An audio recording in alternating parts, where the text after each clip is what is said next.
Hello, Americans. I'm Paul Harvey. You know what the news is. In a minute, you're going to hear the rest of the story. Bottom of the ninth, 2 outs, bases loaded. There's a lot riding on this next pitch.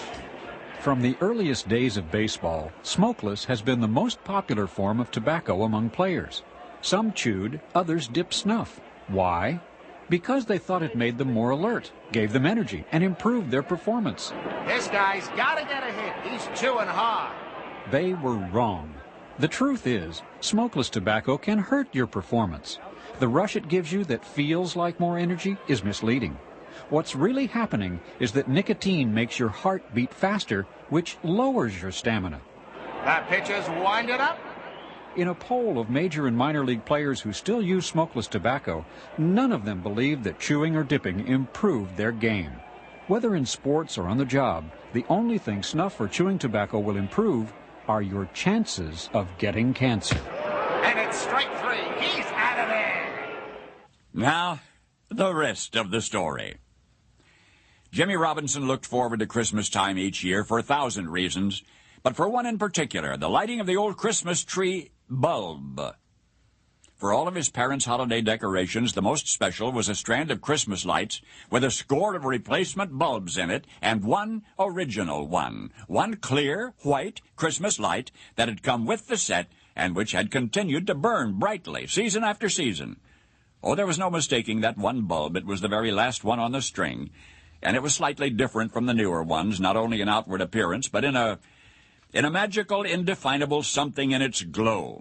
So for Jimmy Robinson, Christmas time carried with it a unique anticipation. He and Dad would bring home their Christmas tree. They'd get out the ornaments and the lights. Then, before any other decoration was removed from the big dusty cardboard box, that one old strand of tree lights would be taken from it.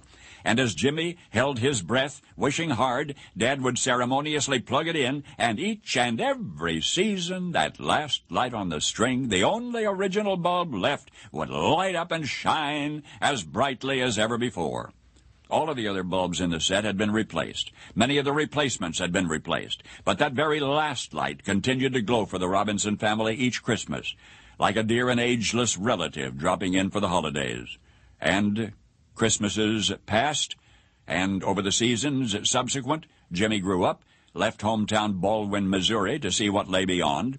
He became a Colonel James Robinson, a chaplain in the United States Army, stationed here and abroad. Yet each and every Christmas time, wherever his post, Colonel Robinson received a telephone call from back home in Baldwin from his dad, Walter Robinson, and the news was always the same, told in the same delighted, excited voice. It lighted up again, son. That same old Christmas light is still burning bright. Medical science is only beginning to comprehend the power of mind over melody, confirming that the way a patient thinks can steer the course of any disease, multiple sclerosis in particular. Multiple sclerosis in particular. In fact, there's such a demonstrable cause and effect between one's mental attitude and MS that doctors are sometimes reluctant to diagnose it for fear of worsening the disease with the news. Conversely, perhaps no other illness responds so quickly or so dramatically to hope. You see, Jim Robinson's dad, Walter, for decades had MS. He had multiple sclerosis. In its course, there were ups and downs, and yet there was no up ever any higher than the exhilaration from an annual ritual in which a solitary Christmas tree light defied the dark.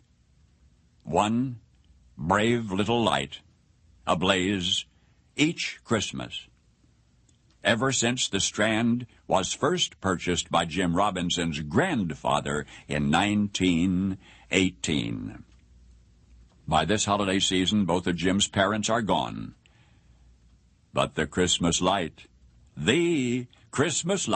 that same original bulb on his sister's Christmas tree shines on. In a way, for us all. Now you know the rest of the story. Paul Harvey's Rest of the Story is a service of ABC News.